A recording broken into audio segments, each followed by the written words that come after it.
자, 거룩한 정복이라는 시리즈 설교 주제로 이제 여러분들과 6주 동안 나눴는데 오늘은 그 마지막 클라이막스인 결말인 거룩한 정복 여호수아서 6장입니다. 드디어 이스라엘 백성들이 거룩함을 이행하고 하나님 앞에 서서 여호와 앞에서 지난주에처럼 여호와 앞에서 그들은 거룩함을 인정받고 하나님께서 가나안 땅을 먼저 앞서가서 정복하신다는 사실을 여호수아를 통해서 알게 하셨습니다. 오늘은 이제 그 거룩한 백성들이 드디어 여리고성을 정복하는 장면이 우리에게 자세하게 소개되어지고 있는 본문을 우리가 오늘 읽었습니다. 자, 역사적으로는 이 여리고성, 오늘날 지역으로는 텔 에스 술탄이라는 지역으로 잘 알려져 있습니다. 이 지역은 약 8에이커, 그러니까 약 8에서 9에이커 정도로 약 32km 정도 넓이에 가나안 다른 성읍들에 비해서는 중간 규모 정도의 넓이로 되어 있는 성읍입니다.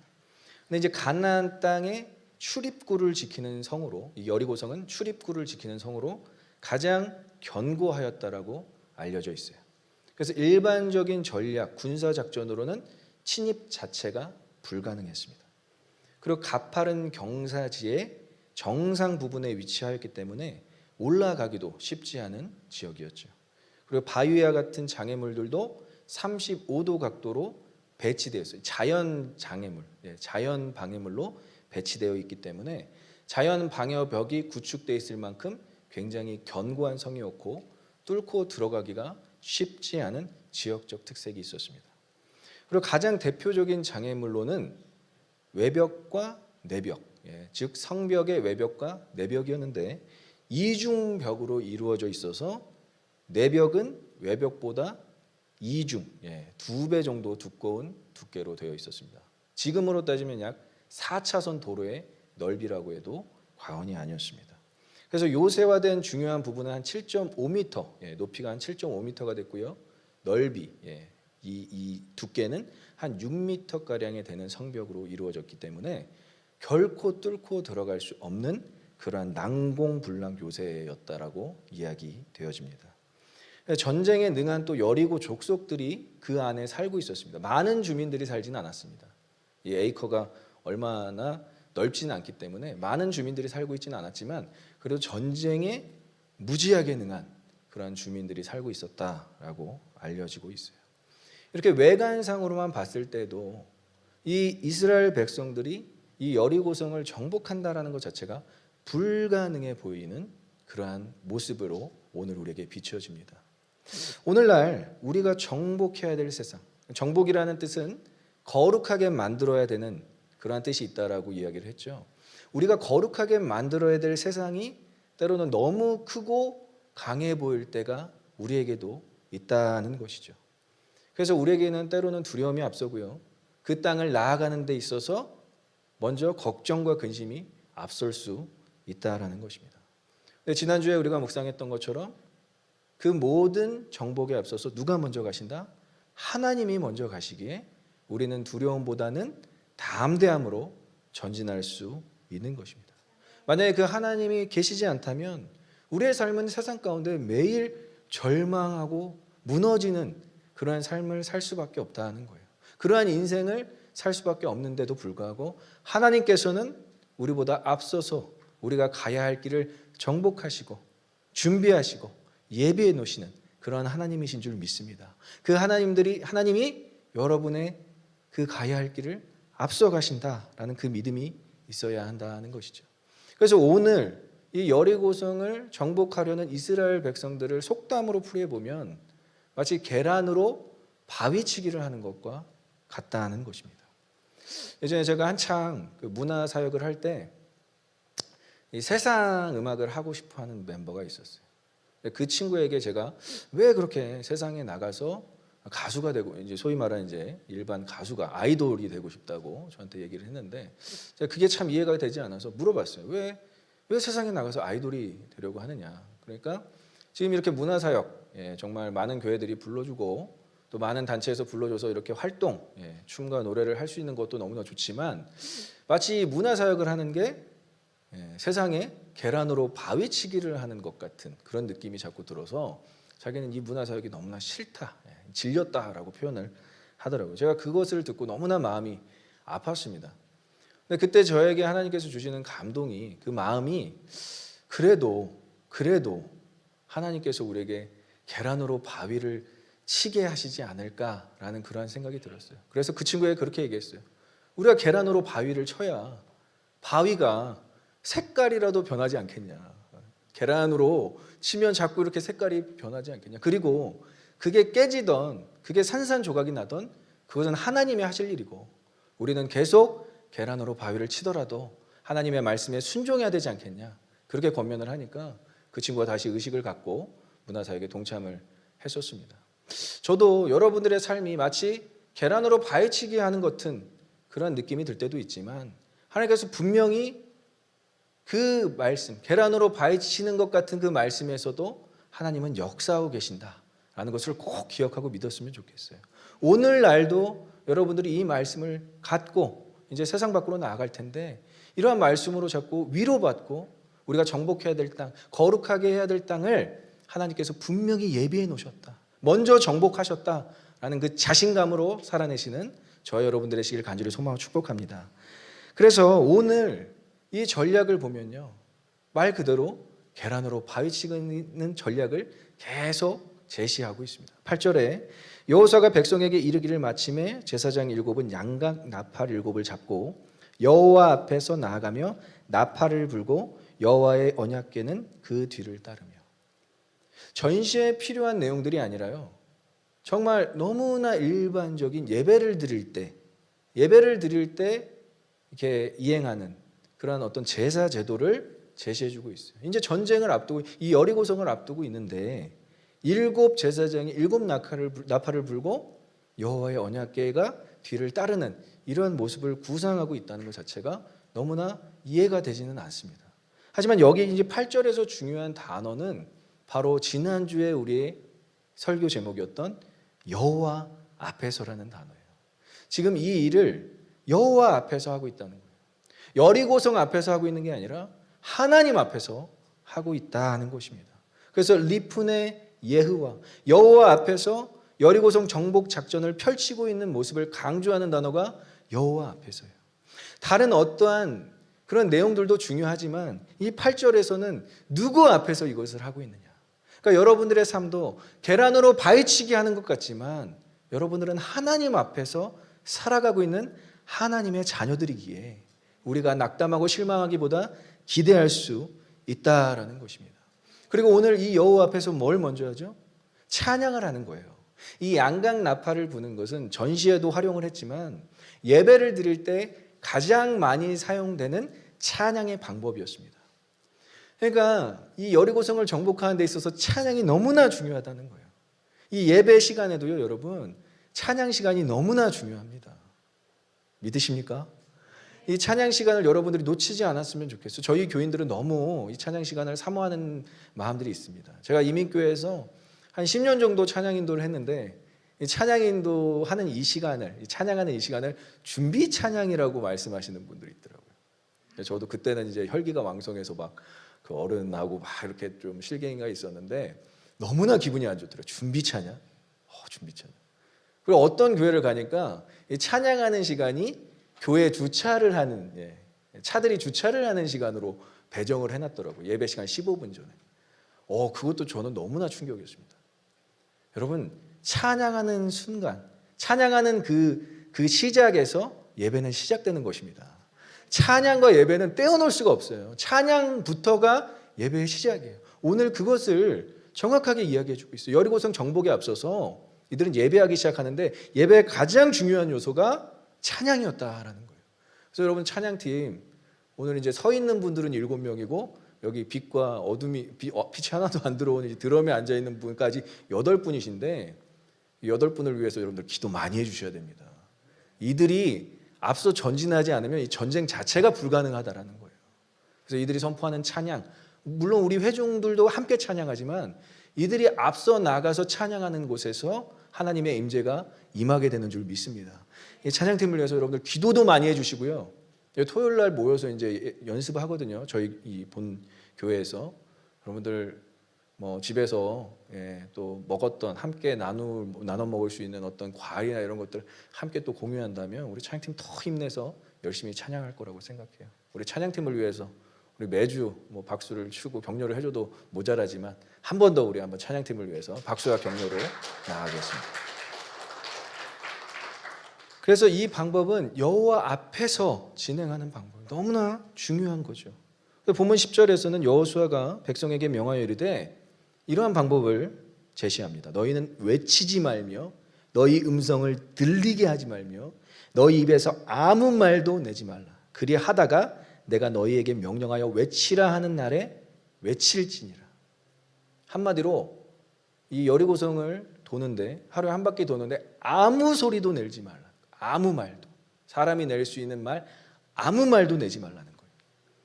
여리고성을 정복해야 되는데 군사적 습격이 아니라 침묵한 채로 그 32km 정도 되는 그 넓이를 아무 말 없이 돌려고 하는 행군을 제시하고 있습니다. 상당한 인내를 요구하고 있어요. 이것은 몇 가지 이유가 있는데요. 침묵은 그 찬양, 양각 나팔 소리를 더욱더 부각시켜 줄 수 있는 요소가 됩니다. 아무 소리가 나지 않으면 찬양 소리가 더욱더 잘 들리게 되는 것이죠. 그러한 조치로서 주님의 뜻을 예배하며 기다리는 모습을 첫 번째로는 상징하고요. 그리고 사람 말소리 없이 나팔만 울려 퍼지게 함으로써 그 성 안에 있는 거민들이 두려움을 느끼게 하는 그러한 고도의 전략도 또 내포되어 있습니다. 여러분, 힘 있는 사람이 침묵할 때 굉장히 두려움이 생깁니다. 힘이 없는, 아무것도 영향력이 없는 사람이 침묵하면은 뭐 그저 그렇다라고 생각할 수 있지만 진짜 강하고 변화를 이룰 수 있는 사람이 침묵을 하면요, 그 어떤 상대방을 만나게 되면 굉장히 두려움이 생기게 되는 거예요. 지금 이 여리고성 안에서 있는 사람들은 이미 하나님에 대해서 듣고 이스라엘 백성들에게 들어서 5장 1절에 마음이 높고 정신을 잃은 사람들이 가득가득했어요. 근데 아무 말소리가 들리지 않는다? 그런데 찬양 소리만 들린다? 이것이 바로 두려움의 전략이 되는 것입니다. 우리의 예배도 마찬가지예요. 세상 사람들은 분명히 크리스천들, 기독교인들, 특별히 이 세상을 살아가는 기독교인들을 두려워해요. 왜냐? 그들은 하나님 앞에서 살아가기 때문에 그렇습니다. 그러니까 여러분들이 때로는 침묵으로 일관해야 될 때가 있다는 거예요. 너무 많은 말들, 막 싸워야 되고 막 무언가를 우리를 핍박하고 뭐 우리에 대해서 비난하면 싸워야 될 일들도 분명히 있겠지만 우리가 침묵할 때 정말 두려움을 느낄 수 있다라는 것이죠. 그리고 또 침묵을 일관하게 하신 것은 광야 생활 40년을 돌아보면은 이 여호수아 전 세대들은 이 침묵하는 데 있어서 실패를 했어요. 애굽에서 나오자마자 이스라엘 백성들이 불평과 불만을 하기 시작합니다. 이때는 침묵을 훈련을 받지 못했어요. 그래서 여호수아 전 세대는 아무도 가나안 땅에 들어가지 못하는 그러한 불명예, 수치스러움을 경험하게 되는 것입니다. 그 선조들에 비해 이제는 하나님께서 이 여호수아 세대, 여호수아와 이 가나안 땅을 정복해야 되는 세대들에게 강하게 침묵을 훈련시키고 있어요. 이것은 이제 사도 바울이 서신서를 보낼 때도 이 침묵을 중요하게 여기는데, 이 침묵을 하기 전에 왜 침묵을 중요하게 여기게 하느냐? 불평과 불만은 전염성이 있습니다. 그래서 헬라어 단어에 이 불평이라는 단어가 공귀스모스, 쿵 소리를 내다, 의성어에서 파생된 단어인데, 쿵 소리를 내는 게 어느 한쪽에서 쿵 소리를 내면 다른 어느 한쪽에서도 또 쿵 소리가 나고, 그래서 시끄러워지는 것은 순식간이라는 거예요. 그렇게 전염성이 강하다는 거예요. 여러분, 교회 안에서 이 불평과 불만을 굉장히 조심해야 돼요. 정말 그 언짢은 일과 안 좋은 일이 있을 때 침묵을 하며 하나님의 음성을 들어야 되는 것이 바로 우리의 태도일 수 있습니다. 그래서 여리고성, 이 가나안 중심부의 여리고성을 정복하는 데 앞서서 침묵으로 그들을 훈련시키는 하나님은 우리에게도 때로는 침묵을 요구하실 때가 있다는 거예요. 세상에서 우리가 목소리를 내고 많은 일들을 하기에 앞서서 침묵으로 우리가 살아가야 될 시간이 필요하다라는 거예요. 그래서 한옥 목사님이 참 유명한 문구를 적으셨는데 우리 한번 따라해 볼까요? 하나님의 일은 하나님의 방법으로 하나님의 사람을 통해 하나님의 때에 일어난다. 믿으십니까? 하나님이 이루시는 일에 사람이 방해가 되면 안 된다라는 거예요. 하나님의 방법으로 하나님의 사람을 통해 하나님의 때에 일어나기 때문에 우리가 침묵을 유지해야 되는 필요가 있다는 것이죠. 언제까지? 외치라는 명령이 있기까지. 그러니까 이 명령은요, 또 하나님의 약속이 이루어지는 시점을 의미하고 있어요. 그리하다가라는 이 한국말로 번역된 이 단어가 사실은 아드라는 표현으로 영어로는 until, 뭐뭐까지를 의미합니다. 그러니까 언제까지? 하나님께서 외치라고 명령하실 때까지 인내를 요구하고 있는 것이죠. 여러분, 신앙생활은요, 침묵도 인내고요, 사랑도 인내입니다. 인내가 너무나 중요한 요소예요. 그래서 하나님께서 아브라함을 부르셔서 아들을 주시겠다, 자식을 주시겠다라고 약속하신 25년 만에 아브라함은 아들을 갖게 돼요. 얼마나 힘든 기다림이었을까요? 제가 왜 이렇게 마음이 실리는지 모르겠지만 얼마나 힘든 기다림이었을까요? 인내를 너무나 요구했다라는 것이죠. 하나님의 구원 역사가 이루어지기까지요, 여러분, 400년이라는 시간이 걸렸습니다. 모세가 태어났을 때도 역시 이제는 모세라는 인물이 태어났으니까 바로 이스라엘 백성들이 구원받겠지라고 생각한 사람들도, 히브리인들도 분명히 있었을 거예요. 근데 자기 손으로 이스라엘 백성들을 구원하고자 했던 모세는 광야에 내몰리게 되고 40년이라는 시간을 기다리게 돼요. 25년, 40년. 아이고 주님, 언제? 그러니까 여러분들, 더디더라도, 하나님의 약속이 더디게 이루어지더라도 절대 조급하지 마십시오. 하나님의 약속은 여러분들의 인생 가운데서 언젠가는 이루어지게 될 줄 믿습니다. 조급함이 불신앙이에요, 여러분. 조급함이 불신앙이에요. 인내가 신앙으로 연결될 수 있다는 거예요. 우리의 인내가 가치가 있을까라는 그런 본질적인 질문을 할 수가 있어요. 사도 바울이 이것을 너무나 잘 표현했어요. 그럼 인내는 우리에게 뭘 낳는가? 사실 사도 바울은 복음 전파의 지연이 가장 자신에게는 괴로움이었습니다. 복음 전파를 열심히 하고 있는데 이것을 자신이 못하게 방해하는 요소가 너무 많았고, 특별히 감옥에 이가 갇혔을 때 사도 바울은 너무나 괴로웠어요. 그런데 사도 바울은 이제 펜을 들어서 교회에게 편지를 쓰기 시작합니다. 그래서 유명한 고백을 남겨요. 우리 좋아하는 말씀 빌립보서 4장 12절과 13절 한번 같이 읽어보겠습니다. 나는 비천에 처할 줄도 알고 풍부에 처할 줄도 알아 모든 일 곧 배부름과 배고픔과 풍부와 궁핍에도 처할 줄 아는 일체의 비결을 배웠노라. 내게 능력 주시는 자 안에서 내가 모든 것을 할 수 있느니라. 믿으십니까? 이게 너무나 중요해요. 인내를 통해서 여러분, 일체의 모든 비밀, 시크릿, 나의 육체를 뛰어넘는 것을 배웠다라는 거예요. 이제 육체의 소욕, 안목의 정욕은 더 이상 방해가 되지 않는다라는 거예요. 내가 모든 것을 이제는 할 수 있다. 감옥에 갇힌 사람이 이런 이야기를 한다라는 거예요. 그러니까 여러분들은 인내를 통해서 뭘 배울 수 있다고요? 일체의 비결, 우리의 육신이 갖고 있는 한계와 하나님의 놀라운 섭리를 배울 수 있다라는 것이죠. 그래서 인내함은 결과에 대한 만족만 주는 게 아니라 그 결과에 대한 책임감까지도 갖게 하는 것입니다. 여러분, 결과만 주어진다고 해서 우리에게 다 좋은 게 아니에요. 그것을 책임질 수 있어야 하는 것이죠. 하나님이 우리를 인내시킬 때는 그만한 이유가 있는 것입니다. 우리의 그릇이 넓어진다든지 아니면 받고 누릴 수 있는 자격이 주어진다든지 그러한 것들로 여러분들을 훈련시키시고 스트레칭 시키시는 거예요. 인내의 시간을 여러분 하나님 안에서 즐기시길 간절히 소망합니다. 그래서 이 거룩한 전쟁이 세 가지 영적 비결이 있어요. 이것이 왜 거룩한 전쟁인지 우리 한번 세 가지로 함께 알아보도록 하겠습니다. 첫째, 따라해볼까요? 거룩과 부정을 구분하는 전쟁.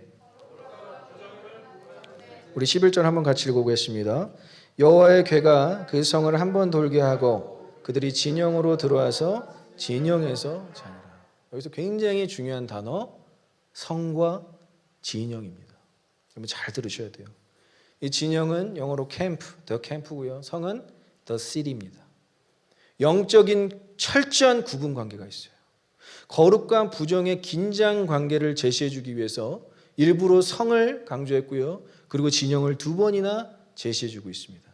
진영의 가장 중요한 의미는요. 진영 가운데 더 캠프에서는 하나님의 거룩한 임재를 경험할 수 있고요. 하나님의 현현의 영광, 쉐키나 영광이라고 하는데 하나님의 영광, 현현의 영광을 경험할 수 있습니다. 그래서 민수기 5장 3절에서는 이 진영에 대해서 하나님이 굉장히 강조하시는 내용이 나와요.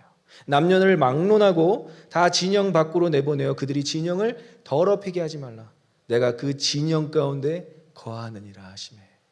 그리고 신명기 23장 14절에도 내 진영을 거룩하게 하라. 그리하면 내게서 불결한 것을 보시지 않으므로 너를 떠나지 아니하시리라. 하나님께서 약속하시는 부분이 있어요.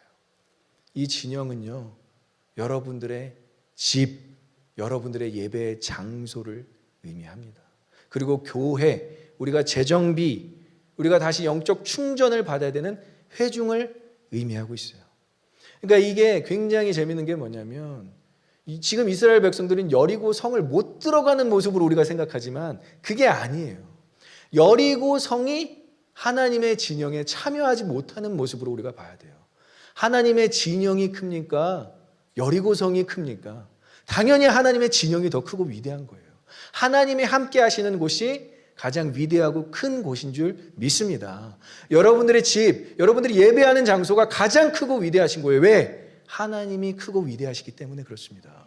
그러니까 우리의 진영은 이 거룩하고 위대하시고 크신 하나님이 함께 하시기 때문에 너무나 중요한 곳이에요.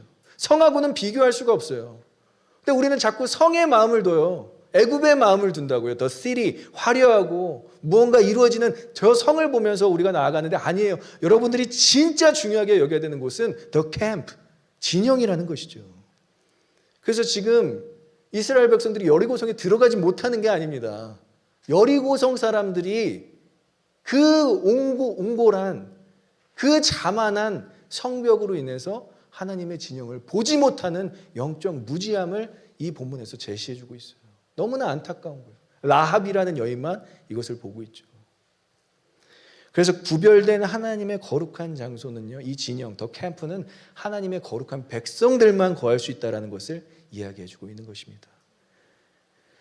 자, 누군가를 집에 들인 적이 있으실 거예요. 게스트로. 여러분들이 누군가를 집에 들인다는 것은 사실 굉장히 큰 의미가 있어요. 엄청난 의미를 부여하고 있어요. 참 코로나로 인해서 제가 교인들의 신방을 많이 못하는데 제가 우리 교인들 신방을 할 때마다 참 우리 교인들의 영적 상태를 알 수가 있어요. 그 집에 있으면. 그렇다고 여러분들 저를 신방을 또 하는 것을 두려워하지 마십시오.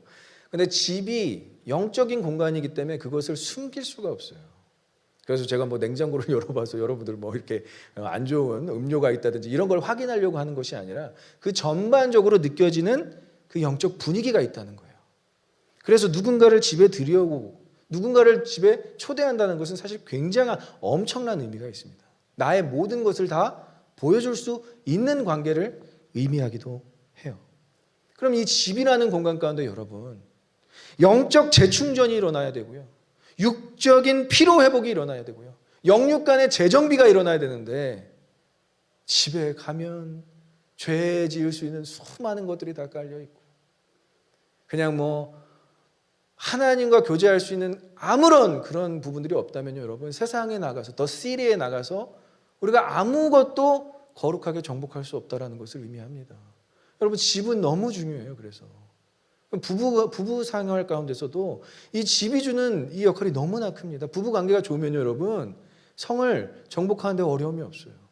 근데 부부 관계가 집이 가정이 너무 힘들면 성에 결코 나아가서 여리고성을 정복할 수 없다니까요. 여러분 집에서 하나님과의 교제를 반드시 이루시기를 권면하고 축복합니다. 그것이 여러분들 더 캠프가 될 수 있어요. 시리하고는 분별해야 돼요. 병근 형제한테 잔소리하는 것 같아서 미안한데 일하는 곳과 사는 곳은 분리돼야 되는 것이 우리의 영적인 공간, 집이 영적인 공간이 돼야 된다는 거예요. 하나님께서 여러분들 이 예배를 드리게 하시는 것은 뭐라고요? 더 캠프, 영적 재충전을 이루어야 되기 때문에 세상과 분별하신 것입니다. 이 구분된 장소에서 여러분들 영적 재충전 하시고요. 육적 피로도 회복하시고요. 그리고 영육 간의 재정비를 이루시기를 간절히 소망하고 축복합니다. 자, 둘째 따라해 보겠습니다. 하나님의 말씀을 완전히 지키는 전쟁. 우리 한번 13절에서 15절까지 같이 읽어보겠습니다. 제사장 일곱은 양각 나팔을 잡고 여호와 궤 앞에서 계속 행진하며 나팔을 불고 무장한 자들은 그 앞에 행진하며 후군은 여호와의 궤 뒤를 따르고 제사장들은 나팔을 불며 행진하니라. 그 둘째 날에도 그 성을 한 번 돌고 진영으로 돌아오니라. 여섯 동안을 이같이 행하니라. 일곱째 날 새벽에 그들이 일찍이 일어나서 전과 같은 방식으로 그 성을 7번 도니 그 성을 7번 돌기는 그날뿐이더라. 일곱. 여러분 간단합니다. 이 시브라라는 일곱이라는 단어가 이 6장에서 오늘 우리가 읽었던 6장에서만 14번이 나와요. 이것은 이 전쟁이 완전히 하나님의 전쟁, 완전히 거룩한 하나님의 전쟁.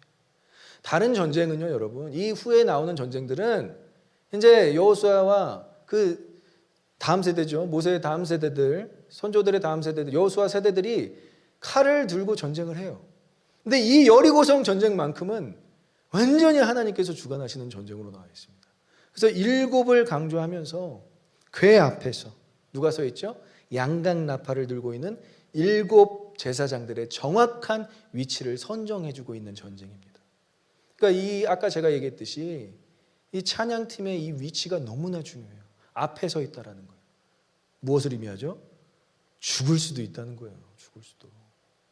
한 형제가 그런 얘기를 합니다. 예배드리다가 찬양하다가 죽는 것이 자기의 소원이래요. 너무 그런 소원 너무 남발하지 말고 무섭다고. 네. 그렇지만 그런 마음으로 예배를 섬기고 있다니까요. 너무나 귀한 고백이에요, 여러분.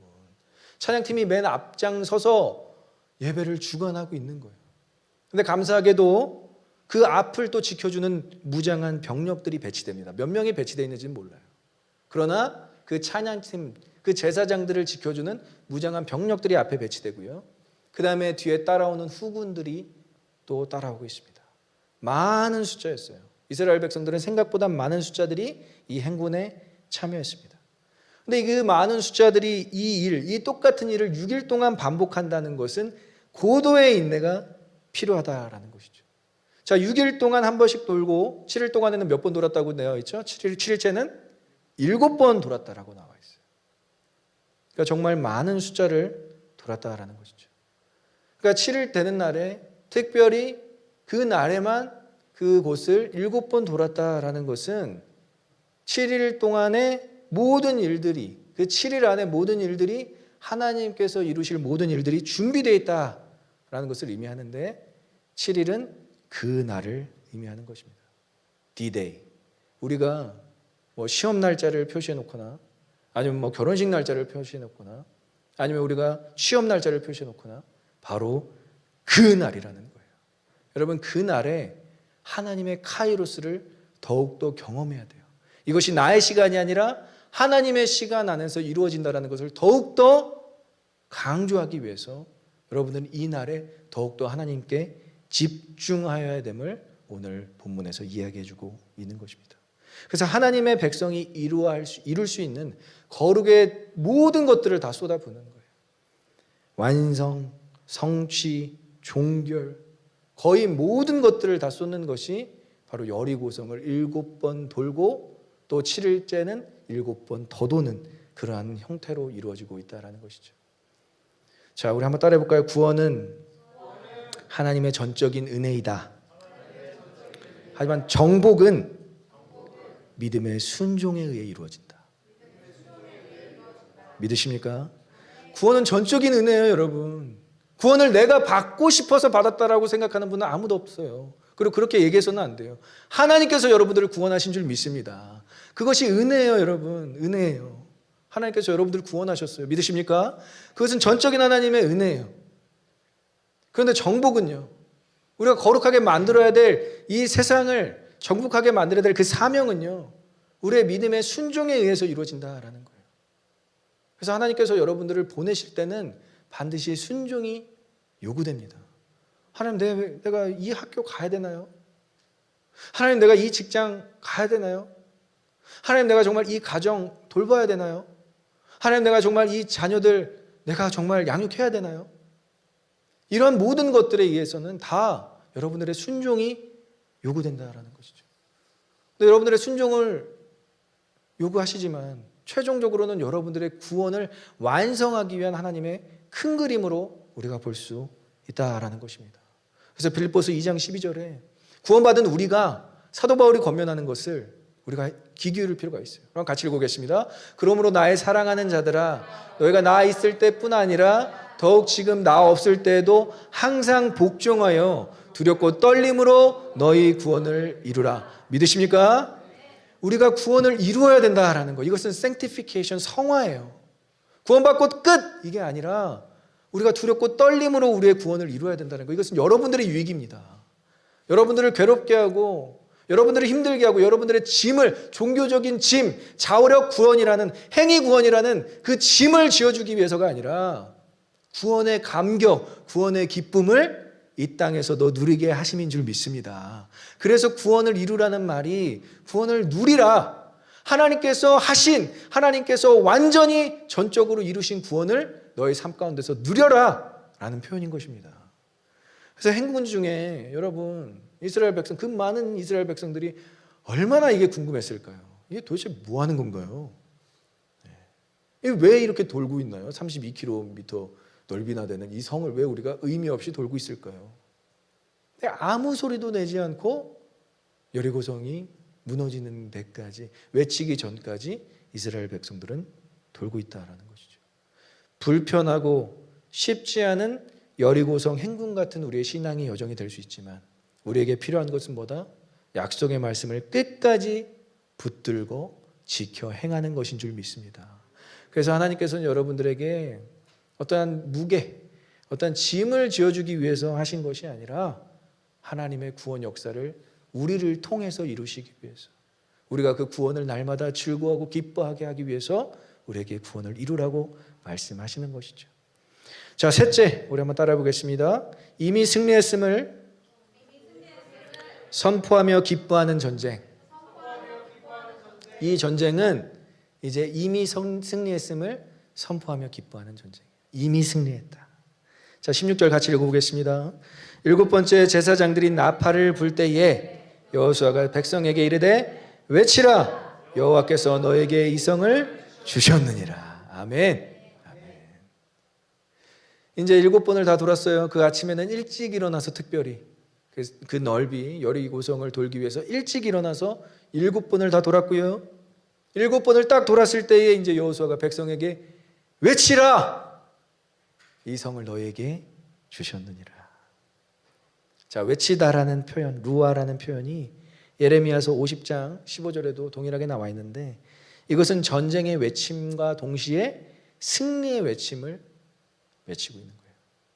왜냐하면 아직 전쟁이 끝난 게 아닙니다, 여러분. 전쟁의 외침이 아직 전쟁이 끝난 게 아니에요. 전쟁 중이기 때문에 전쟁을 하기 위한 외침도 되지만 전쟁을 이겼다, 승리의 외침이라고도 우리가 알 수 있습니다. 이렇게 확신할 수 있었던 이유는 무엇일까요? 바로 이것이, 여리고성을 주는 것이 하나님의 약속이었기 때문입니다. 6장 2절에서 하나님께서 여호수아에게 뭐라고 얘기하시죠? 여호와께서 여호수아에게 이르시되 보라, 내가 여리고와 그 왕과 용사들을 내 손에 넘겨주었으니. 여러분들에게 세상 가운데 보내시는 약속을 하실 때도 동일해요. 가라, 보라, 내가 너희에게 너희가 취할 땅을, 거룩하게 만들 땅을 너희 손에 넘겨주었으니. 이것이 하나님께서 일하시는 방법인 줄 믿습니다. 그래서 나탄 예후와 하나님께서 주셨다, 이것이 능동형 완료예요. 똑같아요. 히브리어 단어도 완료된 거예요. 이미 종결된 사건을 의미하고 있어요. 그래서 원어로 직역하면 하나님께서 이미 이 땅을 주셨기 때문에, 하나님께서 이미 나의 학교를 주셨기 때문에, 하나님께서 나의 이미 직장을 주셨기 때문에, 하나님께서 나에게 이미 완전한 과정을 주셨기 때문에 승리를 외치라. 믿으십니까? 이것이 우리의 신앙의 고백이 되어야 된다는 거예요. 믿음의 고백이 되어야 된다는 거예요. 여러분, 이미 하나님께서 하신 줄 믿습니다. 더 가미할 게 없어요, 여러분. 구원에 있어서 무너지고 그 먼지 가루가 되는 여리고성을 보면서 외치는 것이 아니라 무너지기 전에 외치는 거예요. 와, 외치는 거예요. 그래서 제가 설교할 때 여러분들에게 아멘을 강조하는 게 아니지만, 믿으십니까? Can I get amen? 이렇게 하는 이유는 여러분, 믿음으로 그것을 선포하시라는 내용이에요. 찬양도 마찬가지예요. 이루어진 게 아무것도 없을 수가 있어요. 월요일 시작하는 데 있어서 아무것도 이루어지지 않았지만 우리는 이미 승리를 선포해야 될 줄 믿습니다. 이미 하나님께서 이기심을 선포해야 될 줄 믿습니다. 그게 바로 우리의 믿음이라니까요. 그래서 승리는 미리 외치고 선포하는 거예요. 여러분, 주실 줄을 믿고 승리할 줄을 믿고 선포하는 것이 믿음의 고백이에요. 그게 아니라면 억지로 하는 고백이 될 수 있겠죠. 어떤 운동선수와 감독이, 여러분 우리 족구 이렇게 시합할 때나 여러분들 운동할 때나 미리 손을 붙잡고 화이팅을 외치잖아요. 경기 끝나고 여러분 화이팅 외칩니까? 그런 동일한 거예요, 여러분. 파이팅! 힘내자.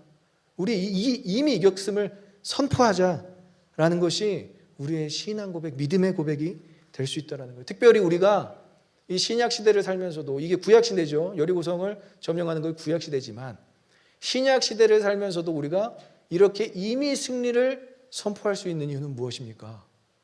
예수님께서 다 이루었다라고 십자가에서 선포하셨기 때문이에요.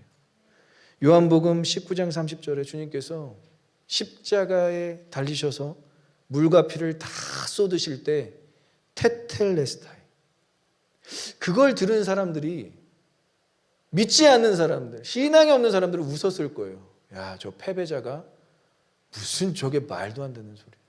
자신의 몸 하나 가누지 못하는 저 비참한 인생이 다 이루었다고. 성도 입장에서도 아직 십자가의 시작이잖아요. 그죠? 십자가에서 죽으심은 시작이죠. 교회도 태동돼야 되고 제자들도 사도로 이제는 업그레이드 돼야 되는 그 시작점인데 주님께서는 다 이루었다라고 얘기를 하십니다. 왜냐?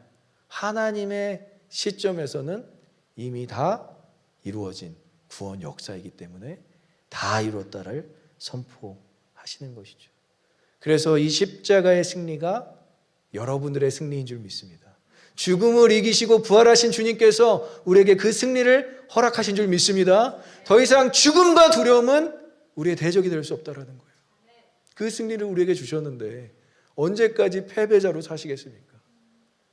언제까지 어깨를 이렇게 움츠리고 아무 일도 못하는 그러한 정말 패배자의 모습으로 살아가시겠습니까?